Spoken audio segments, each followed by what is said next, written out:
Seringkali kita merasa aman karena tidak berzina atau membunuh, tapi kita lupa kalau gunung itu terbentuk dari tumpukan kerikil.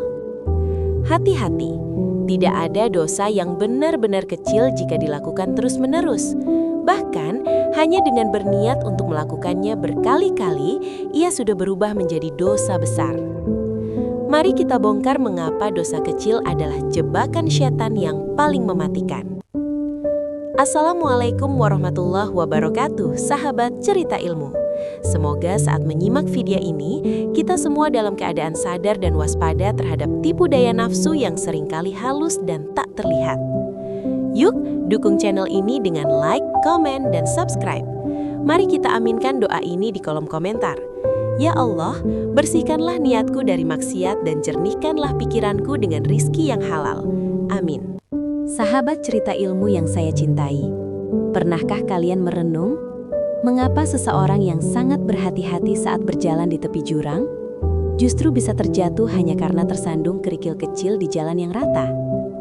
Inilah kenyataan yang sering kita abaikan dalam perjalanan spiritual kita. Seringkali kita merasa sangat aman karena kita tidak mencuri, kita tidak berzina, atau kita tidak melakukan dosa-dosa besar yang kasat mata.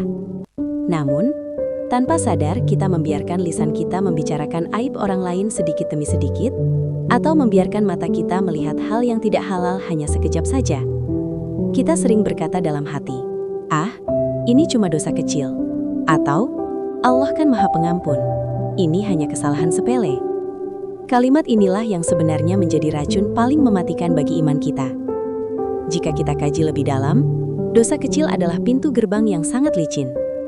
Dalam ilmu karakter dan pembentukan jiwa, dosa kecil yang dilakukan terus-menerus akan perlahan-lahan mengikis rasa takut kita kepada Allah. Bayangkan sebuah gelas putih yang bersih. Satu tetes tinta hitam kecil mungkin tidak akan mengubah warna airnya secara drastis. Namun, jika tetesan kecil itu jatuh setiap hari, setiap jam, dan setiap menit, maka gelas yang tadinya jernih itu akan menjadi gelap total. Ketika rasa takut kepada Allah itu memudar, akibat timbunan noda-noda kecil, maka dinding penghalang antara kita dengan dosa besar pun perlahan akan runtuh. Dosa kecil sebenarnya adalah latihan yang diberikan setan agar jiwa kita terbiasa dengan kemaksiatan, hingga akhirnya kita tidak lagi merasa bersalah saat melakukan pelanggaran yang lebih besar. Ada sebuah rahasia besar tentang dosa yang jarang kita sadari. Perlu kita ketahui bersama bahwa sebetulnya tidak ada istilah dosa kecil ketika hal itu sudah menjadi kebiasaan atau dilakukan secara terus-menerus. Mengapa demikian? Karena kualitas sebuah perbuatan di mata Sang Pencipta tidak hanya dilihat dari bentuk fisiknya, melainkan dari apa yang tersembunyi di dalam dada, yaitu niat. Bahkan, andai seseorang hanya memiliki niat di dalam hatinya untuk terus melakukan perilaku dosa kecil tersebut, meskipun ia belum sempat melakukannya, maka perbuatan itu bisa naik statusnya menjadi dosa besar. Mengapa? Karena pada dasarnya, niat seseorang dalam maksiat adalah sebuah kemaksiatan itu sendiri. Niat adalah wujud dari pembangkangan batin. Ketika seseorang berkata, "Saya akan terus melakukan hal kecil ini karena Allah pasti memaklumi," maka di saat itulah ia telah kehilangan rasa takzim atau pengagungan kepada Allah. Ia tidak lagi melihat kepada kecilnya dosa, tapi ia telah meremehkan besarnya zat yang ia langgar aturannya. Inilah yang membuat tumpukan kerikil itu menjadi gunung yang membinasakan. Sebuah gunung tidak terbentuk secara instan. Ia adalah kumpulan butiran debu dan batu yang menyatu selama ribuan tahun. Begitu juga dengan kehancuran jiwa seseorang. Ia jarang dimulai dari ledakan besar, melainkan dari pengabaian kecil yang dipelihara oleh niat yang keras kepala. Hal ini selaras dengan sabda Rasulullah SAW dalam sebuah peringatan yang sangat menggetarkan jiwa. Beliau bersabda, "Waspadalah kalian terhadap dosa-dosa kecil yang dianggap remeh, karena ia akan terkumpul pada diri seseorang hingga akhirnya membinasakannya." Beliau memberikan perumpamaan yang sangat jenius, seperti sekelompok orang yang singgah di sebuah lembah. Masing-masing orang membawa sebatang kayu kecil, sedikit demi sedikit, hingga akhirnya kayu-kayu itu terkumpul dan mampu menyalakan api yang sangat besar untuk memasak roti mereka. Begitulah dosa kecil. Ia tampak rapuh dan mudah patah saat sendirian. Namun saat ia berhimpun di dalam catatan amal kita, ia berubah menjadi api yang siap menghanguskan seluruh pahala yang kita kumpulkan dengan susah payah. Ingatlah pesan dari sahabat Nabi, Abdullah bin Mas'ud A'awai, yang berkata dengan sangat tajam, "Seorang mukmin melihat dosanya seolah-olah ia duduk di bawah gunung dan takut gunung itu akan menimpanya. Sedangkan orang yang pendosa melihat dosanya seperti seekor lalat yang lewat di depan hidungnya, lalu ia mengibaskannya begitu saja." Pertanyaannya bagi kita hari ini, di posisi manakah kita berada? Apakah kita termasuk orang yang gemetar ketakutan saat melihat lalat dosa hinggap di jiwa kita? Ataukah kita sudah terlalu mati rasa sehingga gunung dosa di depan mata pun terlihat seperti kabut tipis yang tidak berbahaya? Jangan biarkan dirimu tertipu oleh angka dan label. Kecil bagi manusia, bisa jadi sangat besar bagi langit jika diiringi dengan kesombongan untuk tidak berhenti.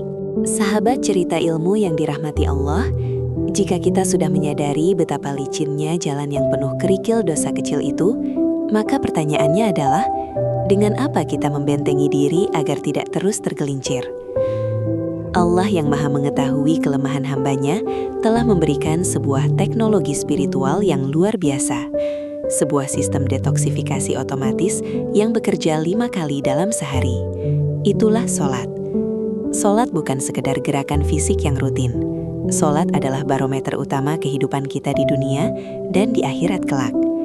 Mari kita renungkan sebuah peringatan besar dari Rasulullah Shallallahu Alaihi Wasallam yang diriwayatkan oleh Imam At-Tabrani. Perkara pertama yang akan dihisab dari seorang hamba di hari kiamat adalah sholatnya.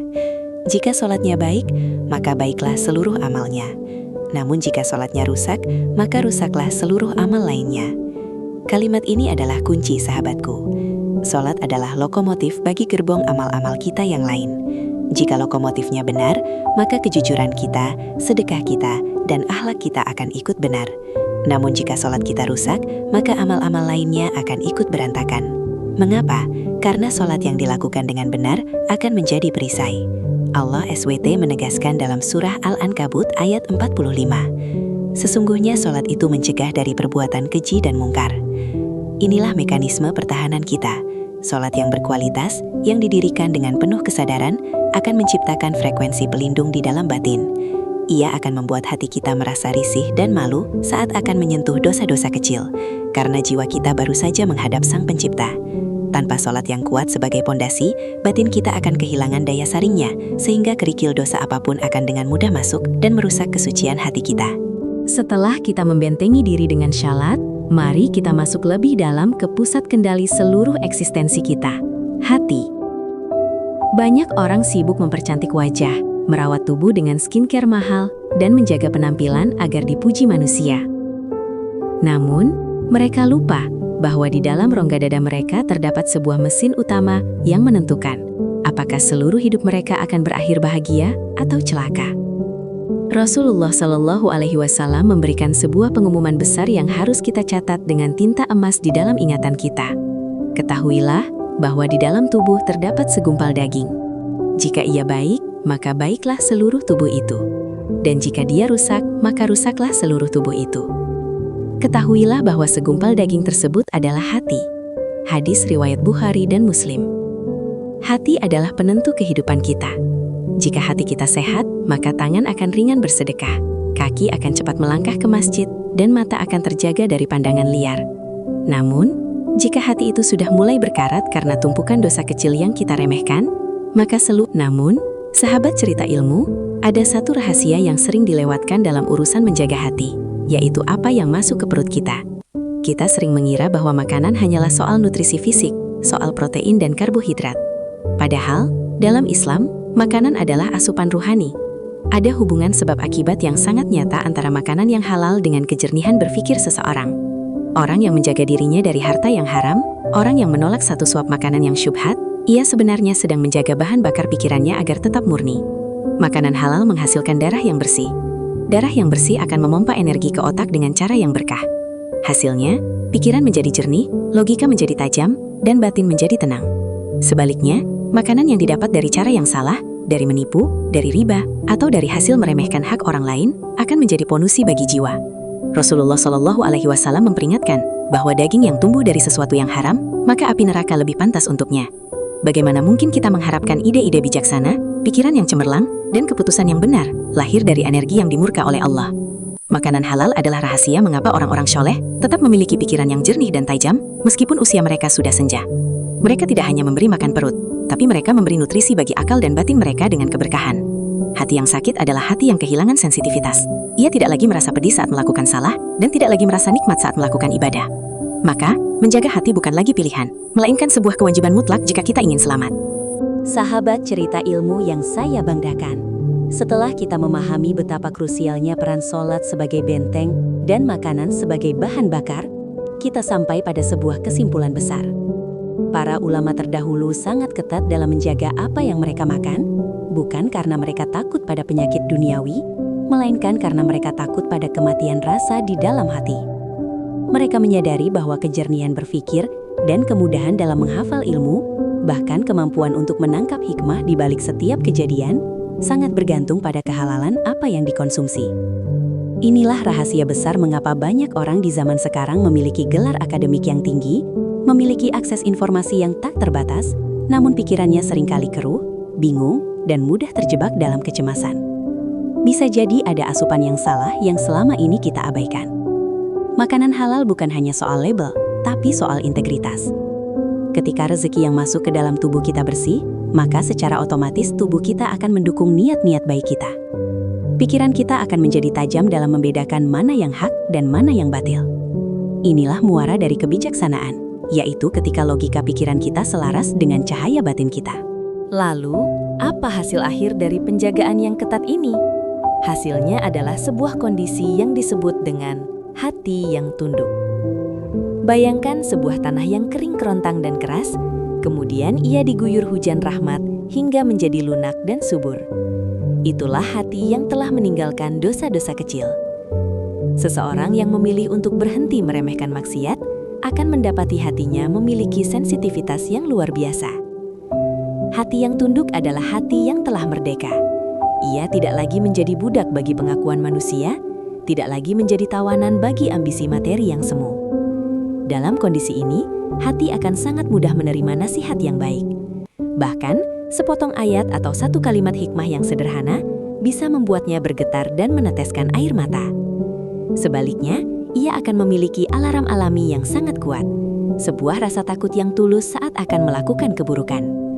Ia tidak lagi takut karena ancaman hukum manusia, tapi ia takut karena tidak ingin memutus hubungan cintanya dengan Allah. Disinilah letak kemuliaan sejati manusia, yaitu saat ia merasa cukup dengan Allah sebagai saksi atas setiap detak jantungnya. Sahabat sekalian, mari kita berhenti sejenak dan bertanya pada diri kita. Seberapa sering kita menipu diri sendiri dengan alasan hanya sekali ini saja? Ingatlah, jangan pernah melihat seberapa kecil kesalahan yang kita buat. Tapi, lihatlah kepada siapa kita sedang berbuat dosa. Jika kita menyadari betapa agungnya Allah, betapa luasnya kasih sayangnya, maka setiap pelanggaran, sekecil apapun itu, akan terasa seperti hantaman beban yang sangat berat di dada. Kebijaksanaan sejati bukanlah tentang seberapa banyak buku yang kita baca, tapi seberapa mampu kita menjaga diri dari noda-noda hitam yang bisa menutupi basyiroh atau mata batin kita. Allah menjanjikan dalam firman-Nya bahwa bagi mereka yang bertakwa akan diberikan furqan, yaitu kemampuan untuk membedakan antara yang benar dan yang salah di tengah hiruk-pikuk fitnah dunia. Cahaya furqan ini tidak akan pernah menyala di dalam hati yang masih gemar menimbun kerikil dosa kecil dan perut yang diisi dengan sisa-sisa harta yang tidak berkah. Sebagai penutup dari perenungan panjang kita hari ini, mari kita jadikan gaya hidup bersih lahir batin sebagai prioritas tertinggi di atas segalanya. Periksalah kembali dua hal dalam hidup Anda saat ini. Bagaimanakah kualitas sholatmu hari ini? Dan dari manakah asal rezeki yang kau bawa pulang untuk kekasih-kekasihmu di rumah? Jangan biarkan sholatmu hanya menjadi gerakan tanpa makna yang tidak membekas dalam akhlakmu. Dan jangan biarkan satu suap pun makanan haram masuk ke perutmu, karena ia sanggup mematikan cahaya pikiranmu selama 40 hari. Mari kita berjanji untuk mulai mendetoksifikasi hidup kita. Kita buang segala niat buruk untuk menetap dalam maksiat, kita bersihkan darah kita dengan rezeki yang suci, dan kita tegakkan tiang sholat kita dengan penuh kerinduan. Hanya dengan cara inilah, hati kita akan selalu terang, pikiran kita akan selalu jernih, dan jalan kita menuju kepulangan yang indah akan dimudahkan oleh Sang Pemilik kehidupan. Sahabat cerita ilmu, akhirnya hidup ini bukan tentang siapa yang paling banyak mengumpulkan harta, tapi tentang siapa yang paling bersih saat menghadap penciptanya nanti. Dunia ini terlalu sempit untuk kita tangisi secara berlebihan, namun akhirat terlalu agung untuk kita abaikan hanya demi kesenangan yang hanya sekejap. Mungkin hari ini kita merasa sudah terlambat, mungkin hari ini kita merasa noda hitam di hati kita sudah terlalu pekat. Namun ingatlah, pintu taubat Allah selalu lebih luas daripada tumpukan dosa kita. Tidak ada kata terlambat untuk membuang kerikil dosa itu, dan tidak ada kata terlambat untuk membasuh hati dengan air mata ketaatan. Jadilah tuan atas duniamu, dan jadilah hamba yang sujud bagi akhiratmu. Biarkan pikiranmu jernih karena kehalalan, dan biarkan hatimu tenang karena ketundukan. Terima kasih telah menemani perjalanan hikmah ini. Semoga pesan ini tidak hanya berhenti di telinga Anda, tapi menetap dan tumbuh menjadi cahaya di dalam hati Anda. Saya pamit, namun mari kita tetap saling mendoakan dalam cahaya. Terima kasih, dan sampai jumpa di ruang inspirasi berikutnya. Wassalamualaikum warahmatullahi wabarakatuh. Tetaplah dalam cahaya.